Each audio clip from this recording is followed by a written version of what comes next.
Hey everyone, like a kid in a candy shop, there may or may not be a shoebox that just came in, but I wanted to draw attention to my best friend down in Florida sent me a care package. N95 mask, and let's see, homemade beef jerky. All right, now for phase 2, the UPS man just stopped by. Oh my Lord. Look at these beauties. Holy Toledo. Look at that. Asics Novablast. Looks so breathable. That mesh. Wow. I'll have to look into it. I've seen contradictory measurements. Some say 37 millimeter heel, 27 forefoot, but I believe it's a 32-22. Maybe somewhere adding in the sock liner. But this is the Flight Foam Blast. I'd say the heel is kind of a la Nike Pegasus Turbo line, trying to square it off in the back, but just it's got some flair to it. And all right, let's see what's in the other box. So that's gonna be a daily trainer, 10 mil drop. Should be lighter than it's lighter than my Triumph 17.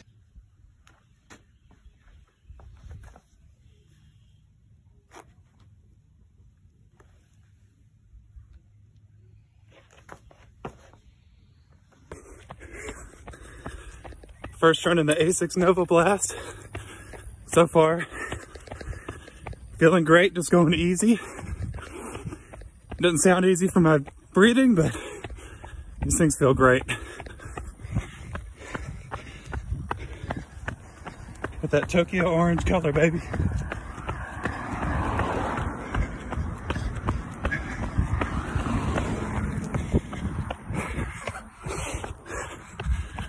All right, let's get it. Gonna do one more run of these Novablasts and then do a quick comparison video with the top daily trainer from last year and what I would say is my top daily trainer of 2020, the Asics Novablast. All right, YouTube, I'm gonna talk about the bread and butter of my running rotation, my daily trainers. So for the 2020, my favorite daily trainer so far is going to be the Asics Novablast. I have very limited experience in this shoe. I was sold on it by the FOD runner. A number of other YouTubers really enjoyed this shoe. It is a 10 millimeter drop, so this is something that I used to shy away from. I used to run in low drop shoes. Now I try to rotate through everything. My opinion is, if you're only building up muscles in a certain part of your leg, a certain part of your body, for one, you may have weaknesses in other areas, and also take into consideration that everyone's body conformation, their weight, their foot strike, it's all different. So to think that one size fits all when it comes to shoes or any kind of athletic equipment is probably not correct. So the reason I wanted to make this video though is this shoe, the Asics Novablast, brought me back to what I would consider my favorite daily trainer from 2019, Nike Pegasus Turbo 2. I initially tried the original Pegasus Turbo in maybe 2018 when they came out, and the toe box was too shallow. It was kind of hot. It had that racing stripe down the top. So it rubbed on the top of my toes, and I just felt like the upper was way too hot. I got a few runs in it, and I had blisters, and I took it back. But the one thing I did want to experience again was this midsole.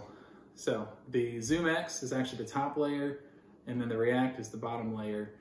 So the Zoom X is going to be what's in the Vaporfly Next Percent and the 4%, which I do have the 4%.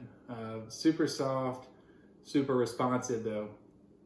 So kind of led the pack, led the charge on all these super foams that came out. The differences though between these two shoes, so they are both a 10mm drop. I do believe the stack is a tiny bit higher on the Novablast. Running Warehouse has it as a 37 heel. I think it's a 32-22, and the Pegasus Turbo 2 is a 28-18 heel to forefoot and drop. I'm not 100% certain on that. But the sensation you get from the ZoomX foam, in my opinion, this Flight Foam Blast is the closest thing to the ZoomX foam that I've experienced. It may be a little bit heavier, that being shown by the weight overall on this shoe. So on the Novablast Daily Trainer, 10.8 ounces. That's after a run. I think it's a little bit, might be a little sweaty, but I think it weighed in at 10.6, 10.7 the other day. So up close to 11 ounces. They are marketing it as a lightweight trainer at a size 11.5. That's not super heavy, but it's on the heavier side. Whereas my Pegasus Turbo, very impressive, 9.03 ounces. So 1.7 ounce difference. So I took these out on back-to-back days to compare. The main differences I would say is on a longer run, I do feel a little more bounce in the forefoot on the Novablast. So 9 ounces in the Pegasus Turbo 2, 10.7, 10.8 in a men's 11.5. The other differences I noticed, I prefer the upper on the Turbo 2. It's a little bit more breathable. I've heard a lot of folks saying they think this one will be more breathable when it comes to summer months. There's a 2-layer construction though. So you can see your socks through it, but there's a top layer and then there's the little holes, and you can see there's a little more mesh underneath. I really like the tongue on this one, a little more padded, whereas the Turbo 2 is even thinner. And then another big difference, there's more of a rocker feel on the Novablast. So entirely composed of that really bouncy midsole, whereas this one has that lower layer of React foam, I believe, to make it more durable. So I've seen a lot of folks churn out 400 or 500 miles in the Pegasus Turbo. For me, being a bigger guy, I'd be thrilled to get 250 miles out of them. But that being said, I'll probably retire them after 200 just because I enjoy trying out new shoes. Motivation, it makes it more fun to get out. So those are my thoughts. Favorite two daily trainers, both. Two minor things I failed to mention in the review. The Turbos are more stable. They're both neutral trainers, but when you land on any kind of recording with the foot strike, on the Novablast, you'll see the foot pronate inward, more so than on the Turbo. So if you have any ankle problems, ankle issues as far as overpronation, I would shy away from the Novablast. But they're gonna be at a similar price point, the Novablast and the Pegasus Turbo 2. And the Novablast is a new shoe, so around $130. The Turbo 2 premiered or dropped or released at $180, which is a little stupid, but pretty quickly there were colorways available around $120 to $130. So. Lastly, a couple honorable mentions. So my other two shoes I'd like to mention, just made a video recently on the Escalante and the Escalante Racer. The Escalante from Ultra is a zero drop shoe. It does have the Ultra Ego midsole, which is a TPU blend. To me, it's a lighter, I think it's more responsive comparison to like a Boost compound. And the upper on these is super comfortable. You have tons of room for your toe box. Rubber outsoles, so it is going to be fairly durable. I expect to get 300 miles out of these. This is the Escalante 1.5. The only negative some folks have is the skater kind of heel. It doesn't really lock you in. I've never really need a super locked in heel for the type of workouts I do. And then I'd say my 2018, going into last year as well, this would be my other favorite daily trainer from the last couple of years, along with the Peg Turbo 2. The New Balance Beacon, this is the original. The upper looks like it'd be warm, but it's not too hot. This ground contact EVA, we're looking at I think it's a 6mm drop on these. So this is our mid-range drop, zero drop option. These are both super light. So these are both even lighter than the other two options we talked about. So let me weigh these just for comparison's sake. Beacon's 8.36 ounces. That's an 11.5 wide. The Escalante 9.4. Actually, so the Turbo, let's see, as far as the lightest shoe, the Beacon Turbo 2 is going to be the next lightest. Then the Escalante 1.5. Novablast is the heaviest. So I don't resist using a shoe that's slightly heavier, but as you build up miles, you do start to notice it.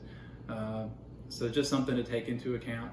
As far as excitement factor of these shoes, each midsole offers some level of ingenuity. The ground contact fresh foam on the Beacon was so much softer, but also more responsive than any of the other fresh foam shoes I had run in prior.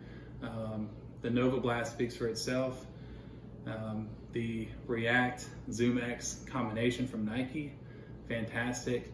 And then lastly, the Escalante Ego, super consistent, super durable. I have not noticed any wear down.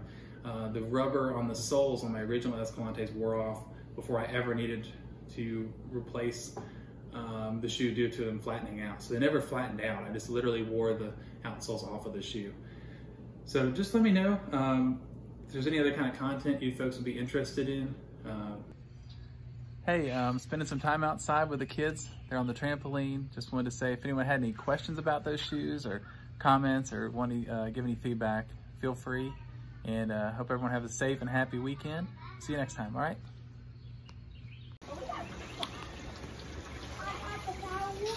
Hey, whoa!